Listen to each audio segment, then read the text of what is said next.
Super Smash Bros. Ultimate is in a state of highly heated debate surrounding the DLC. There are some regulars who always make the rounds when speculation gets going, like Crash Bandicoot, Sora, or Waluigi. But Sephiroth's recent inclusion has shown me that we should be expanding our horizons to look at pre-existing series in Smash. So today, I'm going to be going through and saying which additional character I would add to each pre-existing series in Smash. This will be a good exercise for me because I legitimately did not see Sephiroth coming. So shout out to anyone who did. Hopefully this will expand our horizons. Let's get into it. From the Mario series, I've got to go with my man Waluigi. He's always been highly debated and incredibly popular not only among speculators but also casual fans of Smash Bros. And Mario in general. That said, while he would probably be my first choice, let me add one more character for the sake of keeping things fresh. I think that adding a Koopa Soldier actually has a lot of potential for a great character. If you mix sliding shell attacks with throwing hammers and some other references to those old games, you have the opportunity for a really great character here.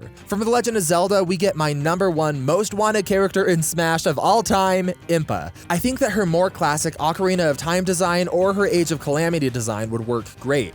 I hear a lot of people say that she would just be an echo of Sheik, but I really don't see that being the case, especially with Age of Calamity Impa. Sheik from Ocarina of Time represents the old Sheikah ways of fighting, but I think that Impa would be a really cool window to see kind of the new age Sheikah. But as an alternative, people don't talk about Volga from Hyrule Warriors. He has a spear, fire, and can turn into a dragon. Now, I don't want to say that he's totally unlikely because that would be accurate, but a Zelda representative is definitely up there on my wish list. From Kirby, we have a fan-favorite, iconic villain who can put even Dedede to shame. You all know him, you all love him, the man, the myth, the legend, Escargoon. Yeah, alright, I know that this is a total pipe dream of mine, but I just don't feel a ton of attachment to Bandana Dee or Marks or really any other popular Kirby characters. On the other hand, I watched Kirby right back at ya all the time on 4Kids growing up, and I feel a ton of nostalgia for the series. Escargoon is a really goofy pick, sure, but it's my list and I can do what I want. I'm putting him on the roster. Donkey Kong is an easy choice for me, and I would have to go with Cranky Kong.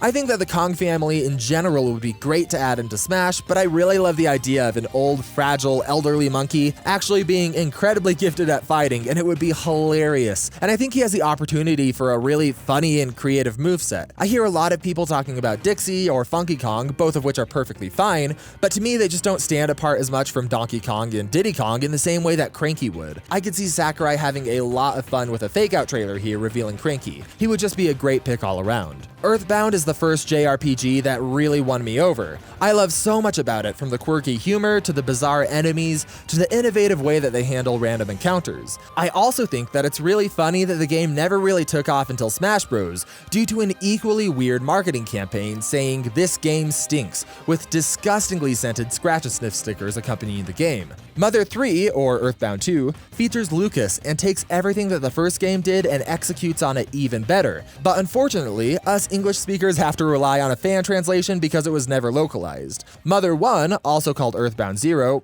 also exists. That being said, I feel like the franchise is already pretty well represented in Smash, but if I were to add one more character to the game, I think that it would be Duster from Mother 3. His offbeat moveset would make for a really unique playstyle that we don't quite have in Smash. Star Fox is next, and Crystal is an easy pick for me. She's probably the most talked about new addition to the game from Star Fox, and I can see why. Her magic is super cool when accompanied with that close-range combat from her staff. It would be a lot of fun. Now, I know what you're thinking. Ink, why are you showing Pokemon Crystal rather than the actual character? The answer is simple. Searching Crystal on Google or YouTube is not a rabbit hole that you want to go down. F-Zero is a racing game that Nintendo has totally forgotten about, but it does so much right. It's fast-paced and exciting, and Captain Falcon perfectly matches that tone in his playstyle. I think that adding someone else from the games to act as a totally over-the-top foil to Captain Falcon would be fantastic, and Black Shadow is a great pick for that. I'm totally fine with them disregarding the fact that he's almost always in a car, and instead going for the most over-the-top, hype-filled villain stereotype that they can muster. Yoshi is next, and I'm gonna be honest, I haven't played very many Yoshi games, and Birdo freaks me out, so Gilbert the Gooey, next. When speaking of off-kilter, strange games, WarioWare often comes to mind. I grew up playing the games, and yet somehow I can't tell you a single character's name, but I can definitely recognize their designs. 9V particularly sticks out in my mind, and Ashley also looks familiar. And while I do think that 9V looks cooler, I couldn't tell you a single thing that either character does, besides the fact that Ashley has a freaking amazing theme song, so I'm gonna put her in. Next up is Ice Climber, which is a series that I know very well and has an abundance of characters to pull from. And when I try to think of someone to add, there has never been anyone more in favor of even trying to do so much as to even want to go do more like for Ice Climbers, and adding them while having to go with it. There we go. For Pokemon, give us Giovanni. I think that him working as a second Pokemon trainer would be iconic and a ton of fun. He has a bunch of different Pokemon over the years, but I think that Rhyhorn, Persian, and Kangaskhan would be a great mix of some of his most iconic Pokemon over the years. To me, there are no human villains from Pokemon nearly as iconic as Giovanni, and he would be a great pick. Shout out to Thermination 2011 for giving me the idea in the comments of a previous video. From Fire Emblem, I'm gonna have to go with some sort of shapeshifter. Whether that's Noe or Tiki or maybe a Laguz from Path of Radiance like Mordecai, I really don't care. I just want to see some diversity in the character selection from a franchise with a ton of diversity that isn't represented properly within Smash Bros. For Game & Watch, just like Ice Climber, there is so much to pull from, and making sense of shifting between the characters, thoroughly having on screen to know if making them could ever try so much as to be a possibility, if ever there was one, and I'm saying yes, and it would be a great fit. And both Rob and Duck Hunt, just like Game & Watch, went so far as to become including from other characters, and having them becoming what they couldn't. If it obviously continued, then we would have to have characters for both of them.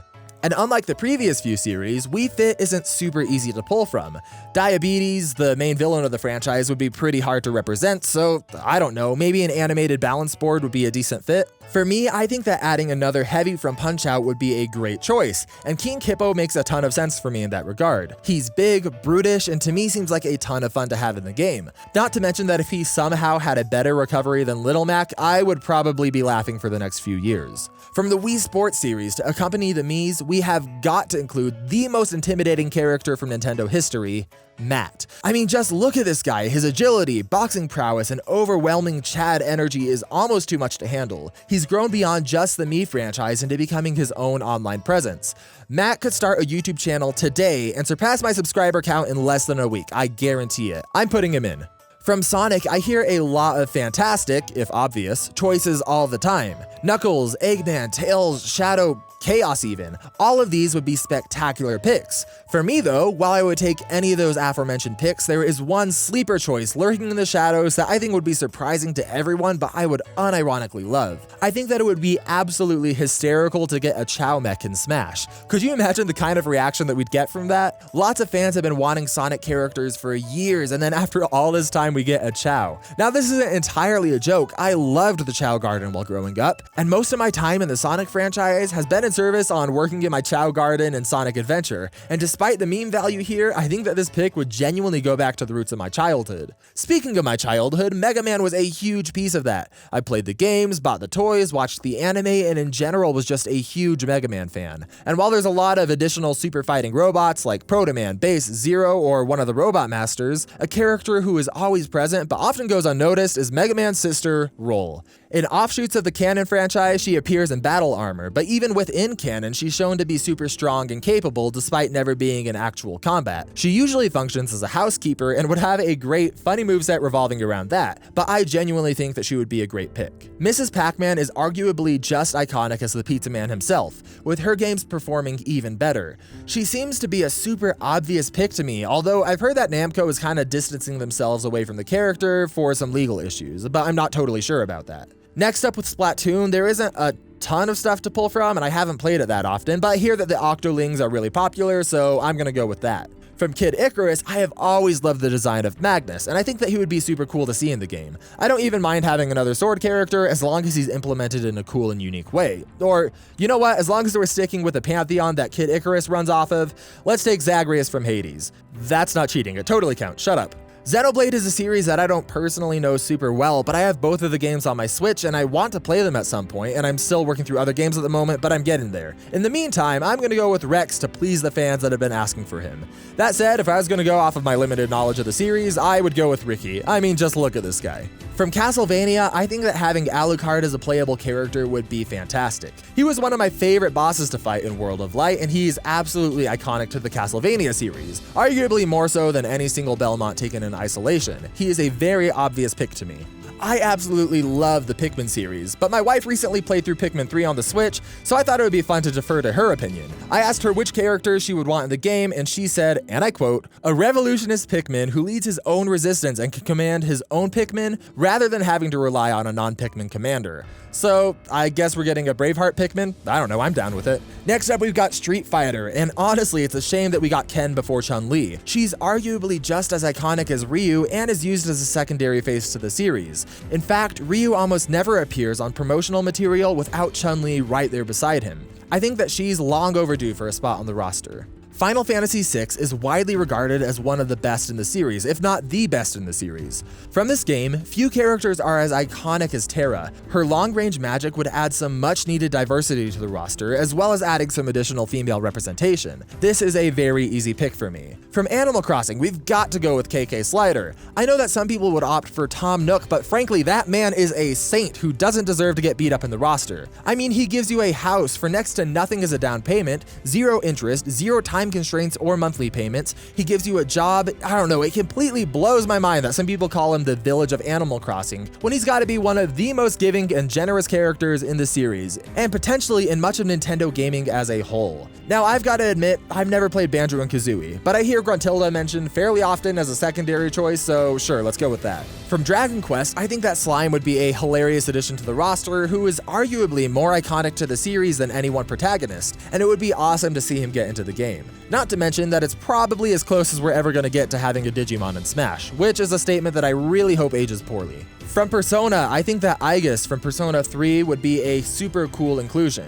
She isn't the most prominent character in the story and doesn't join until late in the game, but her design is cool and the idea of having a killer humanoid robot is too good to pass up. From Fatal Fury, I think that Mai Shiranui would be a great pick. Sure, according to Sakurai's rule, she would need to be censored, but that's easy enough to do. Just throw something on like the Zero suit underneath her red robes and she's good to go. Metal Gear is a series that I've only played a few entries of, but I absolutely love it. While Boss would be a cool callback to one of the most iconic games from the series, and D-Dog would be a great pick that makes 0 sense, but I would welcome, to me the choice comes down to 3 characters. Quiet is a favorite of mine who has some really good backstory and moments within the game, but I think that she would be ineligible for 2 big reasons. The choice then is reduced to Raiden or Ocelot, and I think between these two, I would opt for Raiden. Metal Gear Rising: Revengeance was actually my entry point to the franchise, so I've got a soft spot for him, although he is never gonna top Ocelot's gun spinning. And to wrap up, we've got Ninjara from ARMS, and from Minecraft, I think that it would make sense to include the thing that has killed me by far the most in the game. Fall damage. Or, I don't know, a pillager or something.